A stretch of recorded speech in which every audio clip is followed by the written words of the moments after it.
Je me tourne à présent vers mon invité, le journaliste Abel Douali, auteur du livre Le printemps des pyromanes, quand une élection conduit au chaos. Je reprécise votre présentation, vous dites, vous êtes ex-directeur des rédactions adjoints, ex-responsable de la formation et formateur, grand reporter, lauréat du prix Ebony 2009 du meilleur journaliste, catégorie presse écrite. Aujourd'hui, vous avez fait votre entrée dans la cour des écrivains et c'est avec ce manteau que nous vous interrogeons donc ce soir. Bienvenue sur notre plateau. Merci. Alors, avant d'échanger sur votre ouvrage, nous allons voir le résumé qu'en fait notre confrère Franck Wadio et on en parle par la suite. Femme à la fois sensuelle, battante, maîtresse de famille, moderne, épanouie, maternelle, traditionnelle et engagée. Différents tableaux, la femme a magnifié dans toute sa diversité.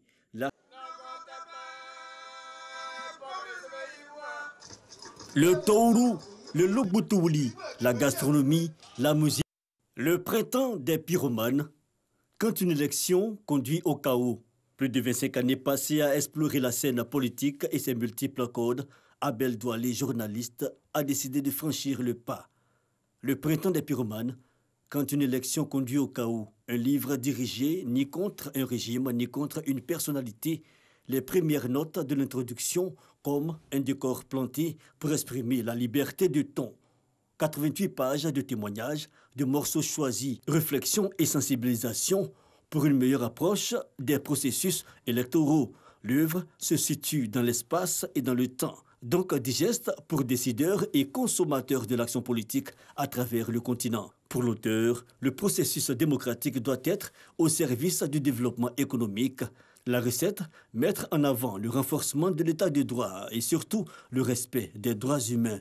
L'Ebony 2009, catégorie presse du meilleur journaliste, a pour vision, à travers ce essai critique, favoriser l'émergence et la promotion d'une conscience nationale critique qui servirait de pare-feu au jeu politique, toute une ambition qu'il entend dévoiler sur le plateau du journal télévisé. Et vous êtes sur le plateau du journal télévisé Abel Douali. Dites-nous, peut-on parler de bonnes ou de mauvaises élections et comment vous les définissez? Merci. En tout cas, une élection est bonne lorsque les règles du jeu, et là je vais insister là-dessus, c'est de ça qu'il va s'agir tout au long de ce débat, le respect des règles du jeu. Quand les règles du jeu sont respectées et que chacun y trouve son compte, évidemment, l'élection est bonne. Mais lorsque dès le départ déjà il y a des soupçons parce que les règles ne sont pas respectées ou qu'on a le sentiment que certains veulent biaiser les règles, évidemment, ce n'est pas une bonne élection. D'accord. Alors, je vous invite à lire cet extrait. Vous avez votre ouvrage tiré justement de votre livre à la page 16. Vous dites, après cette situation dramatique, l'on était en droit d'attendre des Ivoiriens un changement de mentalité, une autre façon plus responsable et plus raisonnable de faire la politique, mais que non. Que constatons-nous de nouveau? Alors, dites-nous, Abel Douali, qu'est-ce que vous avez constaté? Nous constatons... Et qui devrait nous interpeller. Tout à fait. Comme c'est écrit dans le livre, nous constatons le retour des propos guerriers, des menaces, des intimidations dans tous les camps, aussi bien l'opposition que le pouvoir. On constate que toutes les forces négatives se sont déchaînées. Et elles sont aujourd'hui prêtes à embraser le pays. C'est cela, justement, le titre de l'œuvre. Ce sont ceux-là que nous appelons les pyromanes. Tous ceux qui, plutôt que de faire de la politique positive, font une politique, je vais dire, régressive, négative. Tout cela sont des pyromanes, sont des dangers pour la société. Et vous vous inquiétez pour 2020 comme? On s'inquiète tous, c'est même pas moi. Nous tous, vous y compris. C'est vous qui avez écrit. On s'inquiète pour 2020, pardon. Tout comme on s'était inquiété pour 2010, et malheureusement, parce que Le printemps des pyromanes, c'est un livre, c'est le titre d'un texte que j'avais écrit en 2010. Et c'est en introduction du livre. En décembre 2010. Tout à fait. D'accord. Alors, vous avez décidé donc de tirer la sonnette d'alarme avec votre plume. Pour vous, il y a plusieurs ingrédients qui attisent les crises électorales. Vous citez, entre autres, vous l'avez dit tout à l'heure, la résurgence des discours guerriers, mais également la violation des règles. Des règles, oui. Quelles sont ces règles? Et moi, j'ai trouvé une chose. Ceux qui viennent en politique, ils n'ont pas fait de formation préalable. C'est-à-dire que chacun se lève le matin, il crée un parti et il est politique, il est homme politique.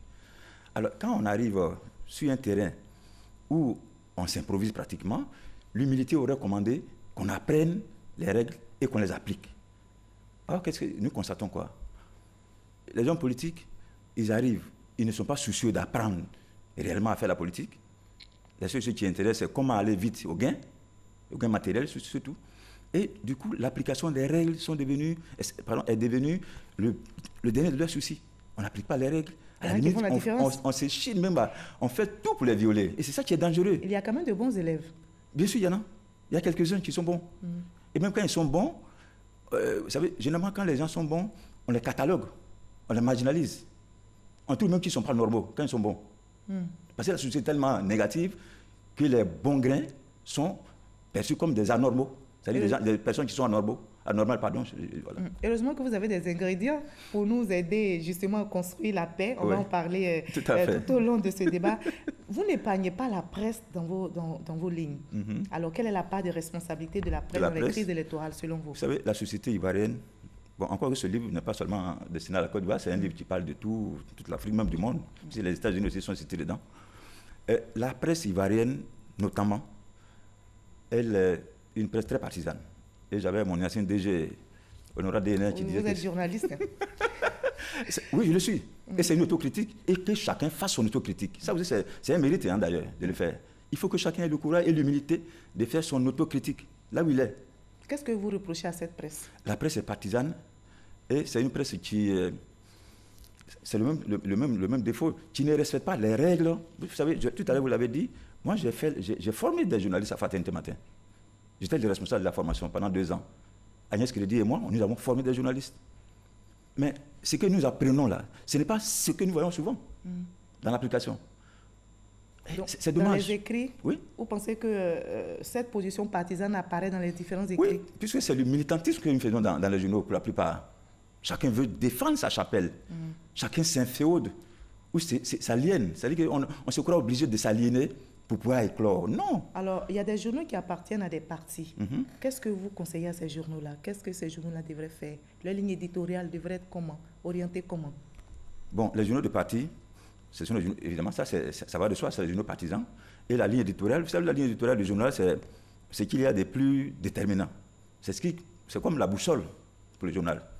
Et donc, la ligne éditoriale d'un parti, d'un journal de parti, évidemment, ça ne défend que les idéaux du parti. Voilà. Mais cela ne les amène pas de faire du journalisme. Parce que moi, je me souviens, une année, quand j'étais encore directeur de relations à Fratmat, j'ai reçu des amis journalistes nigérians. Et je leur ai dit, ils demandaient comment nous fonctionnons. J'ai dit, non, nous sommes un journal pro-gouvernemental. Et j'ai expliqué ça, bon, c'était en anglais, bien sûr, j'ai expliqué ça. Mais dès que j'ai fini d'expliquer, ils se sont dit, oh, this is propaganda. Ça veut dire quoi? Ça, c'est de la propagande. Et puis ils ont ri, ils sont sortis de mon bureau. Ça veut dire pour eux, on ne peut même pas dire qu'il y a un journal pro-gouvernemental. On peut être un journal pro-gouvernemental et rester professionnel. Tout à fait. D'accord. Vous pointez aussi du doigt dans votre ouvrage l'analphabétisme et la pauvreté comme favorisant le lit des crises électorales. Vous savez, il y a des citations dans le livre. Quand les hommes politiques font leur discours, quand ils tiennent leur discours, ils ne savent pas souvent que ce qu'ils disent là, certains prennent ça pour argent comptant. C'est-à-dire quand on va au discours et puis on dit cette élection, nous allons la perdre, on ne pourra que nous voler notre victoire. Mais quand vous dites ça devant des gens qui n'ont pas toujours le sens du discernement, pour eux, ce que vous avez dit là, c'est la vérité. Vous êtes leur patron, leur chef, leur idole. Alors, si on va à ces élections-là et que vous perdez, pour eux, pour ces gens qui n'ont pas toujours ce sens-là, ils se disent que oh non, on n'a pas perdu.